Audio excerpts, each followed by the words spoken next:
Hello and welcome to the Loose Carry podcast. This is Zero Tackle's weekly NRL podcast where we talk about everything that happened over the weekend and everything to come. So this episode we are joined by Jamie Soward, a former Dragons and Origin star, and we're also joined by Lee Addison, a former coach at NRL clubs, and they have a little bit of that coach versus player banter. We talk about the Panthers, how are they going to get this season back on track? Should Tom Hazelton be starting? That's a big question for this pod as well. The Knights, they cannot score. What do they do about that? International eligibility, have they got it right? And Joseph Manu, where does he come back to if he is to re-enter the NRL? It's a massive episode. Stay tuned. Let's get going.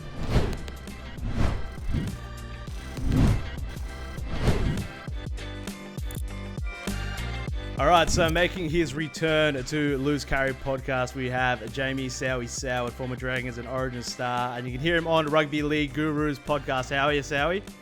Yeah, I'm very well, thanks, lads. Been a while since in between drinks, but looking forward to getting into the action, especially with Lee. He's very renowned on Twitter. I can't wait to hear some of his opinions this morning.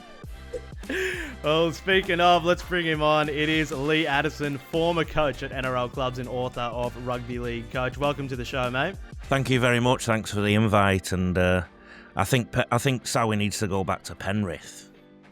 They need some help.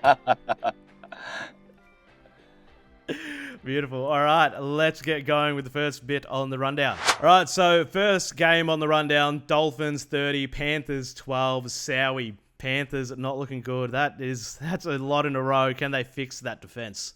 Yeah, the interesting thing is the defence. There's a lot of young guys there that haven't spent a lot of time in the system over the last couple of years when they have been successful. I think, we're looking week to week to recapture the old Penrith Panthers of last year and the year before. But, the facts are that they're a little bit different this year. So I've got them missing the 8 right now. Not to take anything away from the Dolphins, but this story is all about the Penrith Panthers and the drop-off, so quickly in the 2025 competition. They sit second last on the ladder. They've lost 5 in a row after an impressive outing in Vegas against one of the heavyweights in the Cronulla Sharks. So some troubling things there for the Penrith Panthers. We keep hoping that they'll get it right, Lee, but for me, they're a little bit hard to watch defensively at the moment, and some of their older guys are having to try too hard. The edges are leaking like a sieve. But the other thing I've noted, Sowie, is that their attack isn't clicking too. And as you know, in rugby league, because we're not the NFL, where an offensive team plays and then a defensive team comes on, whatever you do in attack can impact what you do in defence. And I think they're turning over the ball in the wrong place sometimes. They're not clicking in attack all the time like they have done traditionally, and I think that's just eating away at their confidence and putting them under even more pressure when they have to transition in defence. And obviously, if they were to score more tries, they'd get that little debrief and the confidence, and you get 3 or 4 minutes in between try and restart, so they'd be walking back, giving each other good feedback, and instead they're doing more debriefs under the sticks when they've been conceding, and I think that confidence is just being eroded. So I think they've got to get moving straight away if they're going to be anywhere near the title contention this year. So, Sowie, as a player, you're sitting 1-5 if you're a Penrith Panther. You're second from the bottom. Can you salvage this season? Are their premiership chances pretty much over? What's the sort of mentality in the locker room at this point? Yeah, well, I don't think personally they'd be saying that their season's over, but right now the furthest thing from their mind is whether they're going to compete for a title or not. They've got to get a win. They've got to get back to some of their basics that have made them so good over the last 5 years. So I think there'll be a focus on stripping back maybe some of the attack and focusing more defensively. I wouldn't be surprised if you see a couple of more positional changes for Ivan Cleary and his men going forward. But right now, you're in a slump. All the pressure's on you, and it's funny to think for me that after winning 4 competitions, we expect that they're just going to roll around and do it again with a whole new crew. So a lot of pressure on the Panthers at the moment. Do I think they'll be right? We'll have to wait and see. At the moment, though, it doesn't look good. All right, so in terms of inconsistency, the Broncos, that's it's hitting them pretty hard. They went down to the Roosters 26-16. Darren, what did you make of that one? Yeah, I think for the Broncos, unfortunately, we've seen it twice now this year. Obviously, their best looks very good, and obviously a few things have gone against them in a couple of the losses, but we did see it in round 2 where they put in a bit of a stinker, and then obviously in this one here, unfortunately. So if you're looking at the missing piece for them to, jump right into that top echelon, and most of us think they're capable of it, it is just to close the gap a little bit between best and worst, and obviously we've highlighted bench depth and a few other things, and just making sure that they get all of that right. They're a bit stiff with, I think it was a bunker decision and a couple of others that weren't super, and obviously the Roosters have been plucky at times this year, Lee, but I reckon just for the Broncos that they've had 1 or 2 this year where they've been well below their best, and clearly they're not going to get away with that in big matches, so they've just got to tighten that gap a bit. They remind me of my Manchester City team this year, and don't worry, I'm coming for you because you had your Aston Villa shirt on last week. My good friend Marcus Vasilakopoulos, who used to play for Leeds Rhinos and England, he messaged me, he lives in America now, messaged me just before the game, and he said, Melbourne versus Brisbane Grand Final, ? Now that tells us something. So somebody across the pond is starting to believe in the Broncos, and I think some of that narrative has been seeping out in the mainstream media and even on Zero Tackle, and I have a theory that the Broncos don't do well as favourites. And if you look at recent history, if somebody wants to do it and have a look, I think you'll find they struggle when they've got favouritism, and they still have that rock star element a little bit about them where they can be up and down. I'd like to bring to the table somebody I used to coach, James Tedesco, and his work ethic at fullback versus that of Reece Walsh, who came onto the scene a couple of years ago, was the next big thing, the epitome of rock star in rugby league, if you like. At that time, James Tedesco's place as the Roosters fullback was okay, but his place as the best fullback in the game was under pressure. The best fullback in New South Wales was under pressure. Best placed fullback in Australia was under pressure. Look at the difference in the last 2 years. Teddy's game has gone from strength to strength. He's looking like his old self again. Reece Walsh has gone backwards, and he is almost the metaphor for what the Broncos are at times. All right, so next game on that rundown. So Sharks 24, Sea Eagles 18. So another 2 tries, Darren, for Sam Stonetree. So does Katoa get his spot back when he's fit? Probably. It's an interesting one. I think on a fundamental level, they needed that badly, the Sharks, based on, we mentioned last week that Penrith were 1-4, the Sharks were 2-3, so there was only a game difference between the two of them. Obviously, Penrith's losing streak has continued, but the Sharks straightening up at 3-3. Awkward couple of weeks for Manly, having to play the Storm and the Sharks, and I guess for them, it's, in inverted commas, they haven't passed the test where, that they were a team tipped to challenge for top 4, and obviously you play a couple of last year's top 4, and that's where the challenge sits in front of you, and unfortunately they haven't quite come through. But yeah, really important result for the Sharks to get things back on track, and it's a good selection headache, at least for them to have to try to work through, but shows that there's a bit of life left in them, I would say.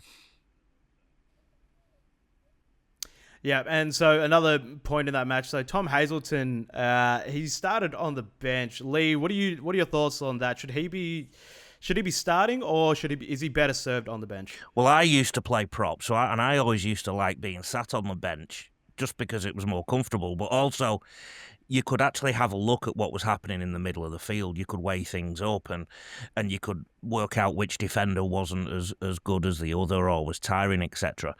So it all depends to me on what Craig Fitzgibbon thinks that Tom can bring. So if he thinks he's a bit more mobile, a bit more footwork, then he should probably come off the bench. If he thinks he's more of a soaker up of pressure and can take in some some defensive bodies and tire the opposition out somewhat, then you might start with him. I'd be interested in Sowie's thoughts on that, because I personally, Sowie, I'm a big believer. I'd rather have bigger players up front and then bring some more mobile ones on a bit later in each half. Yeah, we spoke about it on our podcast last week. Take the two. Bench selection right now in the NRL is understated and under talked about. For me, I'd have Hazelton starting. I think a different size pack. Someone taller mixed with Adam Fanel-Blake, who may be out now with that groin injury. He left the field the other night, so that's a huge watch for Sharks fans. But yeah, I liked Hazelton starting. I think Oregon Kafusi is a great player, but he could bring a little bit more impact off the bench and play longer minutes. Hazelton's so crucial to this side because of his height. He can lean forward. He can be able to get a quick play the ball and create that ruck speed through the middle for Brayley and co. So I would have him starting, but it was an important win for the Sharks. I said last week, yeah, if the loser of this game misses the 8 for me, the draw's just... Everyone's missing. Everyone's losing games, winning games. I get that. But what I saw from Manly at 4 Pines at home to Melbourne Storm, they had to go over there and be better. They weren't. They lost the game. They've got a couple of tricky weeks coming up for the Manly Seagulls. So I've got them missing the 8 now. Yeah, big call. All right. So what are your thoughts on that one, Lee? You had a little bit of a reaction to that. I think there's a race to the bottom at the minute for many teams. So there's been fluctuations in form. I did a little bit of research on the previous rounds and the ladder, and there's a few teams seem to be in free fall after a good start. So I put it this way: I think it's at least a shootout between the Sharks and the Sea Eagles, who finishes sort of 5, 6, 7, or 8. I think that could feature. Now, the other thing is, I think the Sea Eagles, and this would point me towards Jamie's point, I think this DCE situation has really rocked the boat, I'll be honest. Because Manly, historically, that's one of the clubs I worked at. A lot of players historically took pay cuts to stay there. They call it the Insular Peninsula over there because there's no train line that goes there, so they're quite a tight group of people on the northern beaches, and to sort of break that code, as it may be perceived, won't go down well with certain people, and the Trebojevic boys are Manly through and through. So that would be very interesting to see that dynamic. Yeah, I disagree. I don't think it's anything about the money. I think it's more about the way that it came out and was exploded through the club. The divide between management and players, for me, is evident right now. And you're seeing Dalicia Evans, a very popular person inside that locker room and has been around for a long, long time. I reckon there'd be a few players that are going, well, if they can shop you around, they can shop me around anytime, and then it gets out, and then now they don't want to sign me. So next couple of weeks, big month for the Manly Seagulls to back up my statement. They play the Dragons this Thursday night at 4 Pines. Dragons in a little bit of form. Then they play Penrith away. They've got the bye, and then they play the Sharks again. So I think they could be 1 and 2 out of that next month, and missing the 8 for me. But yeah, I think it's a divide between management and player. Yeah, I was going to say, obviously, a couple of weeks ago when Cherry Evans spoke about, some character attacks from within the club, behind the doors and all that sort of stuff. When you start getting that, and then teammates probably speculating over, level of trust and faith and all of that, it's just little things like that. Like, I mean, it might be fine between players and coaches, but just when you've got a few of those little distractions, particularly when you're playing very good teams, it only takes, the 5% it knocks off you to make you really vulnerable. And maybe we're seeing a little bit of that at the moment with obviously such a respected figure that the teammates might feel that he's been disrespected, and obviously that has a bit of a flow on. Yeah, absolutely. It's going to unfold throughout the year. So you mentioned, Lee, a race to the bottom before. Speaking of the bottom, the Eels 12, to the Raiders 50. They've conceded 50 twice now. So last week, was that a flash in the pan, or do you reckon they can avoid the spoon? I think they're a team with a lot of young players in a lot of positions. I think there's too much experience gone out of the door in one hit that's causing them some problems early in the year. However, I have seen glimpses that they're going to get better throughout the year, even though that's not been reflected on the scoreboard necessarily. But I do believe you need a good mix of three groups of players in your team. You need some experienced players who can calm players down in certain situations on the training field and on the field. I think you need some young pups who are fearless. And, of course, back in the day, in 2001, they had a very young side that went all the way to the grand final. And then you need so many players that are in their peak. And I just think their squad balance is a bit wrong at the moment. I think a lot of it will depend on how they go for the rest of the year against the teams who are struggling also. And I do believe that Saturday was a case of them coming up against a red-hot Canberra Raiders side in this moment more than them being poor. Because young players as well do struggle to back up week to week. So I think Parramatta could beat West Tigers this weekend. I have no doubt about that. No, they won't. No, they won't. They could have said. No, they won't. Yeah, they could. And I could come back and play NRL, but I won't. Look, the thing with Parramatta boys, it's clear and cut. They're trying really, really hard. You're right, Lee. They're in balance of their squad at the moment through Jason Riles. They've ripped the Band-Aid off. It's a complete rebuild. We understand that. Mitch Moses helps you win 5 or 6 games. When he gets back into the side, Zach Lomax missing on the weekend, those two guys will get you 5 or 6 wins. So for me, that's crucially important. You look at the ladder right now, Roosters, Panthers down the bottom. For me, from what I saw on the weekend, if you just put the weekend in a vacuum, it's a 2-horse race between the Titans and the Knights for the bottom, for the wooden spoon. They were both awful. The Knights at home in front of a big crowd after not scoring a point the week before to lay a duck egg like they did. And then the Titans, we just don't know what we're going to get. Honestly, it's a lottery.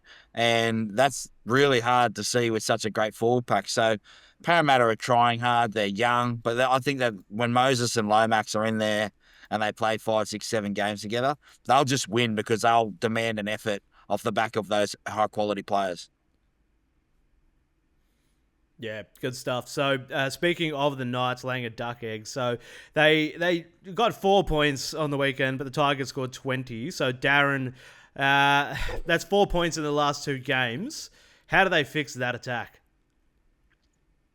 Yeah, I mean, I thought last week they had a marginal asterisk next to them given the injuries they copped very early, and I thought they competed pretty hard. I think they were down 4-0 about 50 minutes into that game, and then it blew out late. They kind of hung in there against good opposition, but they don't get those outs this week, or those get-outs this week. Obviously, the Tigers have improved. They felt like they had a reality check the week before the Tigers, but they kept on with their path of improvement. But yeah, it's just that we spoke a little bit when we did their best squad at the start of the season that they have so many questions about combinations here and combinations there, and trying multiple things last year and trying multiple things again this year.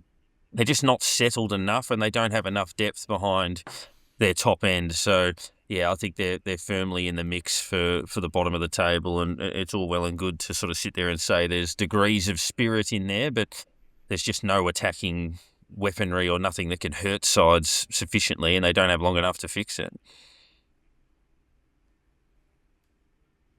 There's a lack of direction there, boys. No more evident than yesterday when they start the game. They had pressure building on the West Tigers line, and Kalen Ponga touched the ball once in that first opening stanza. So, look, the Knights, they'll compete. Fletcher Sharp, I think we're all seeing that he's still got a lot of work to do. He's a great player, but he's still got a lot of work to do in terms of directing guys around, putting KP in position where he can be successful and get the ball. The other part is that their forwards are decimated at the moment. Leo Thompson, that's the most minutes he's played. Him and Terrell May were outstanding yesterday for each side respectively. But the Knights just haven't got the depth there at the moment. Some question marks.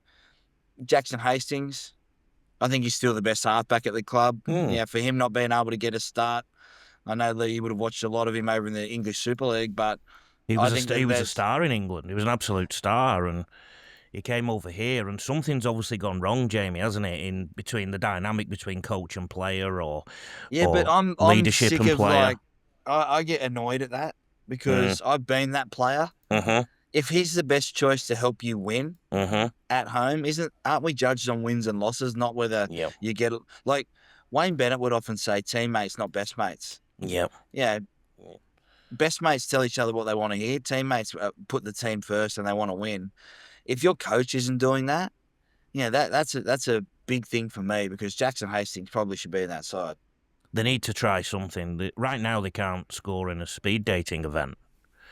I think they averaged 10 points a game before yesterday, and I think it's now around about 9.2, something like that. Jack Cogger was injured as well, I think, or suspended. So, yes, they have got players back, but this injury business that we seem to have discussed quite significantly in the media in the last few days.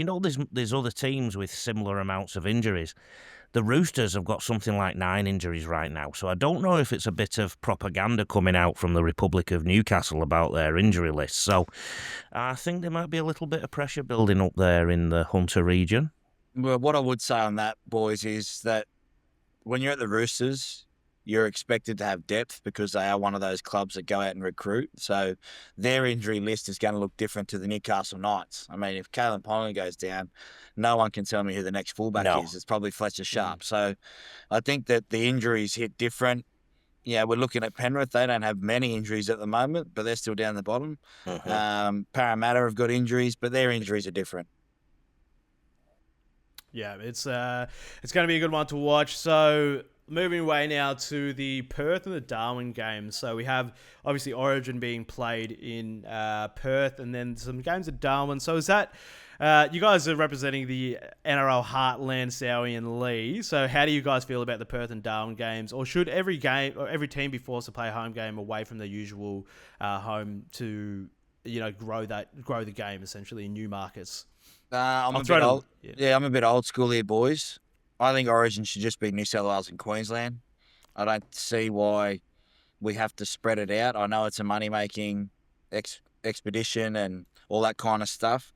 But, for me, I made my debut for New South Wales at the Cauldron, Lang Park, and it was the best experience of my life. We lost the game, but it was so cool to be able to say that. You grew up watching New South Wales and Queensland hate each other. When you go to Perth, you got the neutrals who are just going for the team that won last year, or they might not know a player. So I'm happy to take round games over to Perth and Adelaide and all this kind of stuff. I still think we don't see enough regional games in New South Wales and Queensland throughout the year. I think that could be, especially trial games, I think should all be played out in the bush.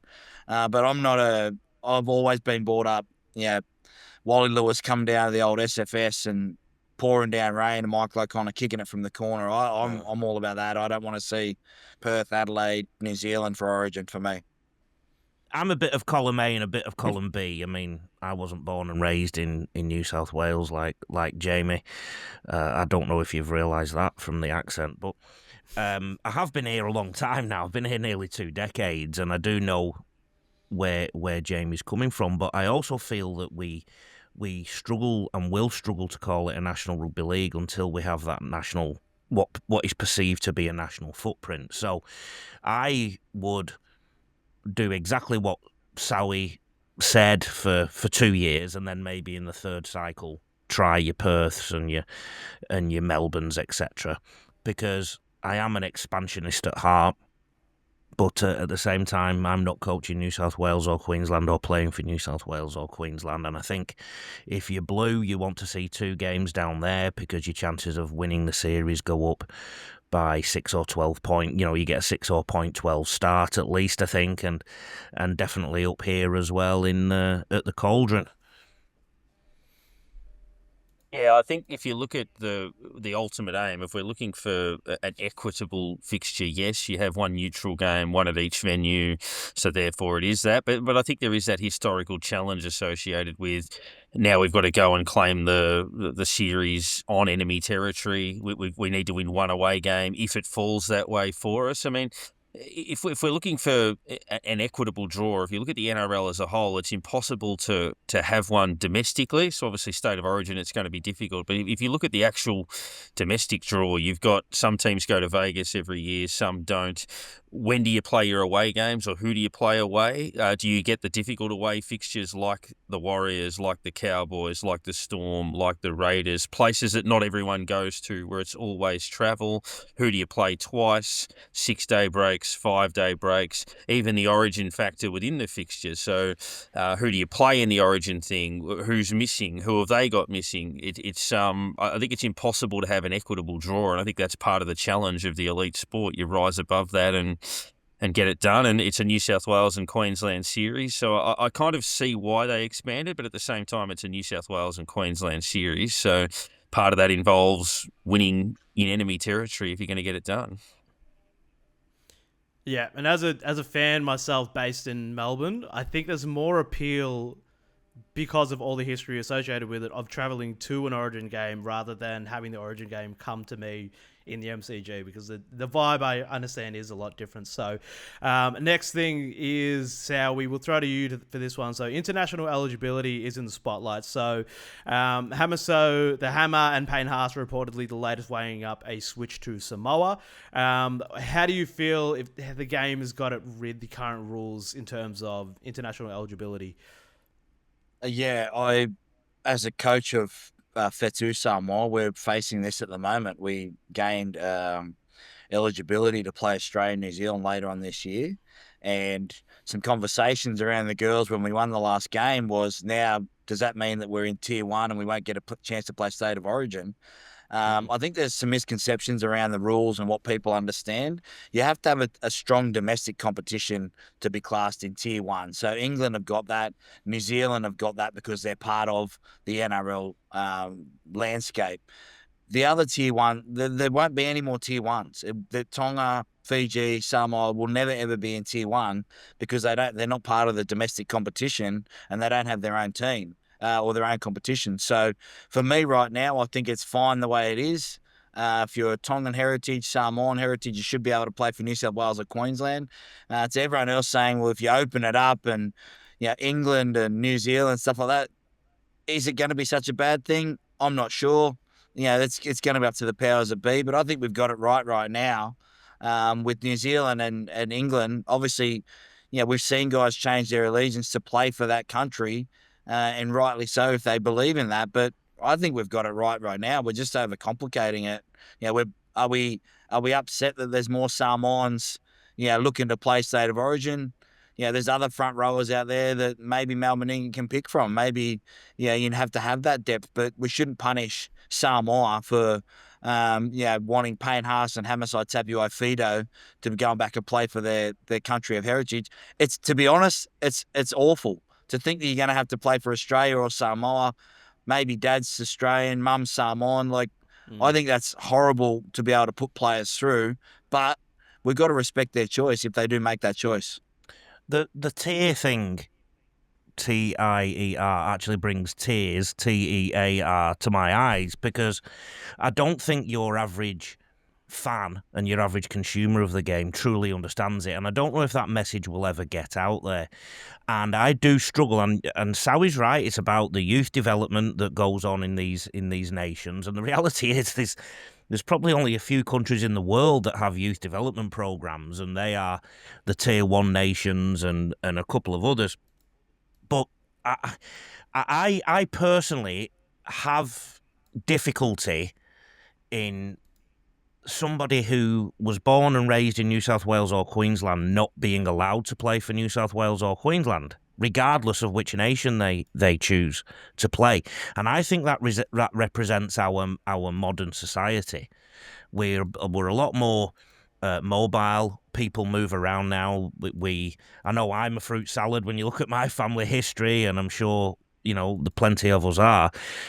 So I personally believe Victor Radley, for example, should have never been stopped from playing for New South Wales. Even though we decided to play for England, I think this concept that it's a trial for Australia, I think that's outdated. There's 26 rounds of the NRL where they can have a look at the best players for Australia. Also, because of the injury rates and because you get suspended now for doing anything close to the head, the chances of you picking your Australian side after Origin 3 and that being the same side after the grand final are very minimal. So I think this concept of it's an Australian trial, let's scrap that. If somebody's born and raised in one of the states, regardless of which country they decide, let them play Origin. Now, Sowie, can I ask you, though, do you get upset with players changing country?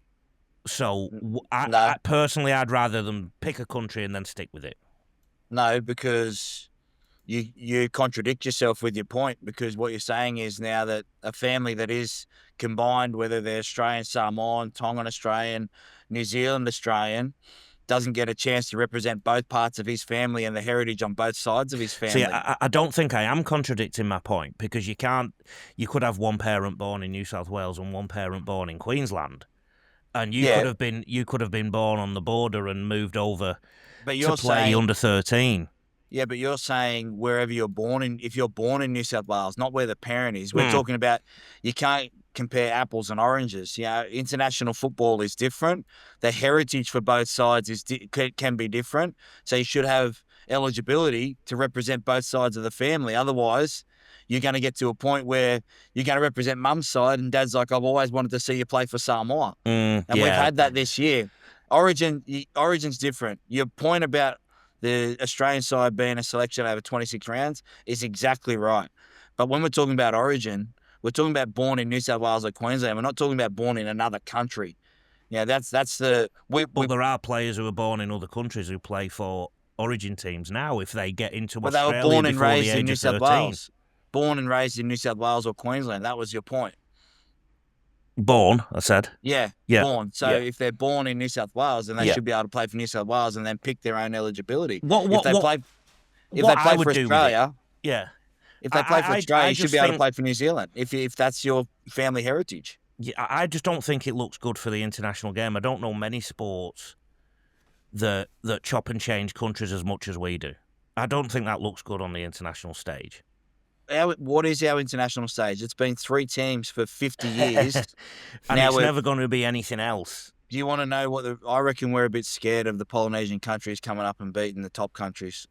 I wouldn't disagree. And that's a coach. As a coach of Samoa, I reckon that the bigger countries are scared of Tonga and playing Samoa in a World Cup final. But one of the things that has impacted the Australian Kangaroos side for the last 2 decades is players such as Kieran Four and Benji Marshall and the like getting over here to have an Australian schooling and an Australian development, and then deciding to play for New Zealand and beating them in World Cup finals or a Four Nations final. Or if you actually look at the finals of the last 2 decades, it's pretty much 50-50, whereas the previous 2 decades before that, we had dominant Australian sides. So I do agree with you, Sowie. We are having that pressure put on Australia, which I personally applaud because I wasn't born and raised in this country that I live in. But I think that if Australia really want to strengthen their brand again, they really need to make Origin as big a competition as possible from as many angles as possible. So players that do decide to play for other countries, they play. That makes it harder to play representative football because the best players are around.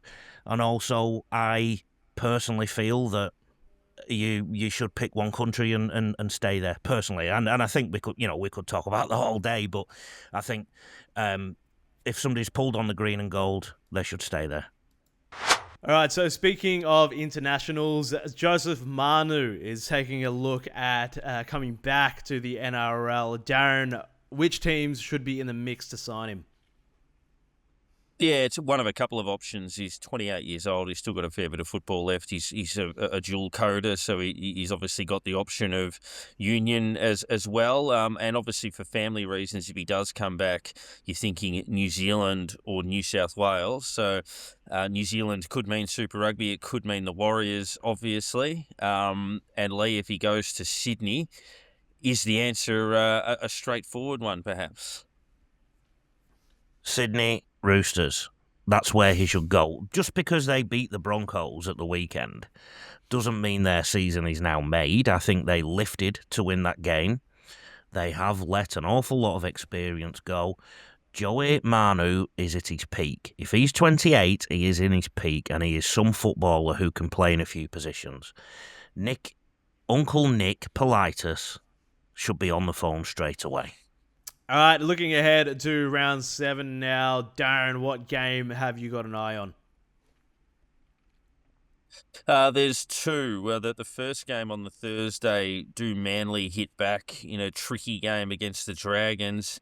And on Saturday, the Broncos, coming off a stinker, jump across the pond to play the Warriors. Favourites, but always a tricky game. So, Lee, there are a couple that stand out for me to see what happens with teams looking for a response. But how are you assessing the round? Dogs and Rabbits is obviously a huge game. 60,000 expected at the Olympic Stadium there. It is a huge game on the surface. However, Souths have just been in Perth. And big travel ruins teams. With that theory, I am going to tip the real New Zealand Warriors to stand up at home to the Brisbane Broncos.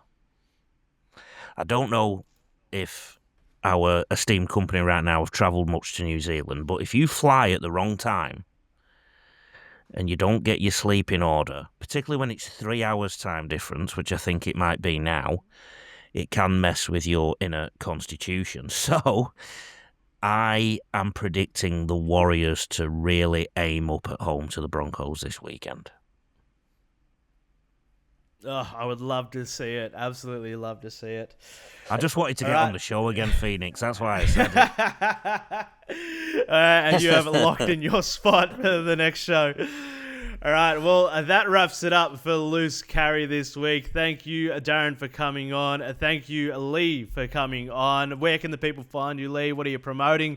You've got your book. We've got a copy in the office, actually. Oh, good. Make sure you read it. Well, the first thing I want to promote is that Manchester City were champions 4 in a row, Darren. Next time you wear an Aston Villa shirt, you're going to get something back.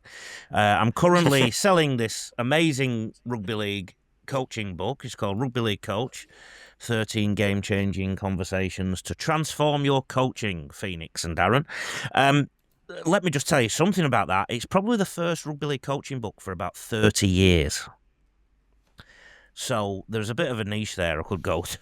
But also, it's a readable book. I think you'll agree. You've probably had a look at it. It's not a textbook. It's not full of diagrams. If people want to see diagrams and visuals, they need to go to my website, rugbyleaguecoach.com.au. And there's plenty of content on there. And I'm also on YouTube. Same thing, Rugby League Coach. And Instagram and Facebook and all them. I have had a little read through my copy, and I did consider a very dramatic career turn slightly after reading it. It was the hardest thing I've ever done. Forget playing rugby league. 100,000 words, 360 pages, and a good mate of mine who's actually the Kangaroos media officer. He has won a Walkley Award for writing, and he had a look at my book on Boxing Day of all days, and said, "Lee, you need to change about 40% of it." And I managed to release it on the 30th of January, so you can imagine what the workload was like. I watched UK breakfast television before I went to bed. Australian. Sorry, I watched UK news all day and then Australian breakfast television before I went to bed most nights. I was doing all-nighters left, right and centre. So if you find any errors in it, please don't let me know for about 6 months. Of course. All right, thanks for coming on, Sowie. And where can the people find you? Yeah, you can find me on Rugby League Guru podcast, Take the Two, every Thursday afternoon, 3 p.m. on YouTube. Comes out 6 a.m. for those of you, the keen listeners. Jump in, join the group, join the Guru group. I'm doing match round previews and reviews every single week in the club. Beautiful. All right, well, that wraps it up for this, a week of Loose Carry. Thank you for watching. Subscribe to the YouTube channel, and we'll see you next week.